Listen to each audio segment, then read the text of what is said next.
Feedback. It's a word that can make us squirm or light up. It can feel like a punch to the gut or a warm embrace. Why is that? Because feedback, at its core, is about seeing ourselves more clearly. It's a mirror reflecting back our actions, our words, our impact on the world. And sometimes that reflection can be uncomfortable. It can challenge our perceptions, expose our blind spots, and push us outside our comfort zones. But here's the truth. Feedback is a gift. It's an opportunity for growth, a chance to evolve into the best versions of ourselves. Imagine for a moment that you view yourself not as a finished product, but as a work in progress. This is the essence of a growth mindset. When we embrace a growth mindset, we welcome challenges. We see setbacks not as failures, but as stepping stones. Feedback becomes less about judgment and more about learning. It's information that helps us refine our skills, deepen our understanding, and expand our potential. With a growth mindset, we understand that we are always evolving, and feedback is the compass that guides us on our journey. Receiving feedback requires vulnerability. It means opening ourselves up to the perspectives of others, even when those perspectives might sting. It's about letting go of the need to be perfect and embracing the beauty of imperfection. When we allow ourselves to be vulnerable, we create space for honest feedback to land. We signal to others that we value their insights and are committed to growth.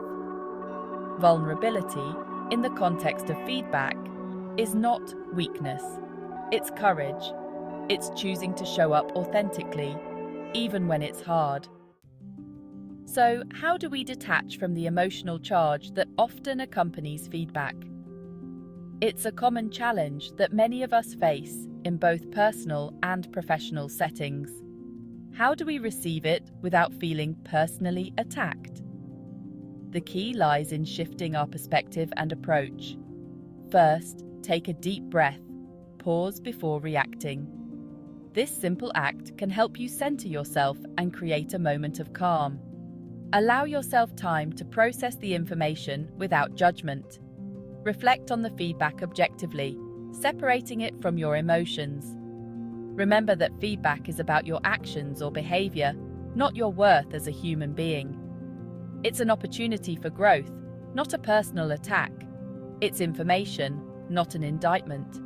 Use it as a tool to improve and develop your skills. Ask clarifying questions to ensure you understand the feedback fully. This shows your willingness to learn and grow. Seek specific examples to illustrate the points being made. Concrete examples can provide clarity and context. And most importantly, practice self-compassion. Acknowledge your efforts and be gentle with yourself. Be kind to yourself throughout the process. Celebrate small victories and recognize your progress. Growth takes time, and it's okay to make mistakes along the way. Each step, no matter how small, is a part of your journey towards improvement. Section 5. The art of seeking feedback. Receiving feedback well is essential, but actively seeking it is where the real magic happens. When we solicit feedback, we demonstrate a commitment to growth and a willingness to learn. We signal to others that their perspectives are valued. Make it a habit to regularly ask for feedback from colleagues, supervisors, friends, and family. Be specific in your requests.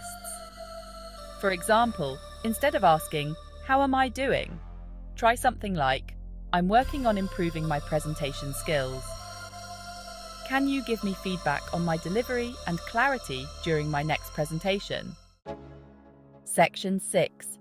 Transforming criticism into fuel. Criticism, even when well-intentioned, can be hard to swallow. But what if we could learn to transform criticism into fuel for growth? Instead of getting defensive or shutting down, try these approaches. Find the kernel of truth. Even in harsh criticism, there's often a grain of truth. Can you identify it? Look for the lesson. What can you learn from this feedback? How can you use it to improve? Reframe the criticism. Can you shift your perspective and see the feedback as an opportunity for growth? Section 7. Stories of growth. Embracing the uncomfortable. Think of a time when you received feedback that was difficult to hear. Did you resist it? Did you feel a pang of defensiveness rise within you, or perhaps a sense of inadequacy? Or did you lean into the discomfort and allow it to shape you? Did you take a moment to reflect on the feedback, to understand its core, and to see how it could be a catalyst for your growth? History is filled with stories of individuals who embraced feedback and used it to achieve greatness. These stories are not just tales of success, but of resilience, determination, and the courage to face uncomfortable truths. Oprah Winfrey, for example, was once fired from her job as a news anchor. She faced harsh criticism and was told she wasn't fit for television.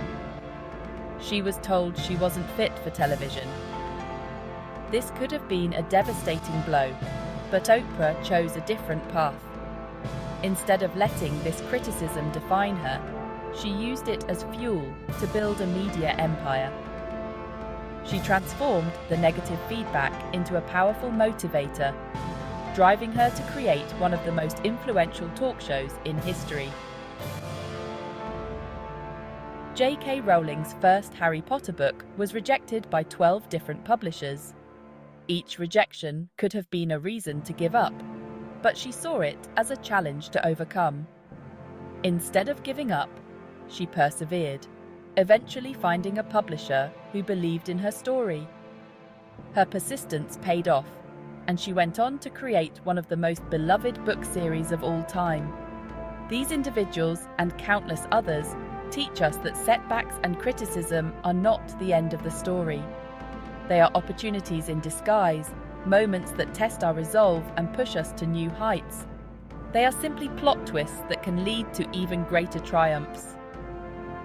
Embracing the uncomfortable is not just about enduring hardship, but about transforming it into a stepping stone for success. Section 8. The ripple effect of feedback. The benefits of embracing feedback extend far beyond our personal and professional lives. When we become more open to feedback, we create a ripple effect that touches those around us.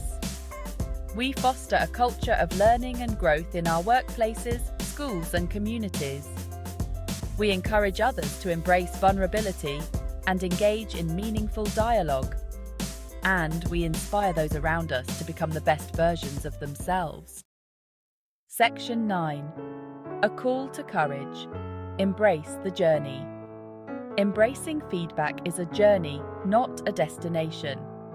It's an ongoing process that requires dedication and an open mind. It's a process of continuous learning, growth, and evolution.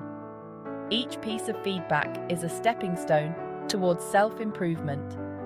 It takes courage to be vulnerable, to open ourselves up to the perspectives of others, and to confront our blind spots. This vulnerability is a strength, not a weakness. But the rewards are immeasurable. The joy of personal growth and the satisfaction of overcoming challenges are unparalleled. When we embrace feedback, we unlock our potential, deepen our relationships, and create a more fulfilling life. We become more attuned to our strengths and areas for improvement. So, I invite you to embrace the journey. Take that first step with confidence and curiosity. Seek feedback, listen with an open heart, and allow it to guide you on your path to becoming the best version of yourself. Let it be your compass in the journey of self-discovery. Remember, you are capable of amazing things. Your potential is limitless when you are open to growth. And feedback is the key that unlocks your full potential. Embrace it and watch as new doors of opportunity open before you.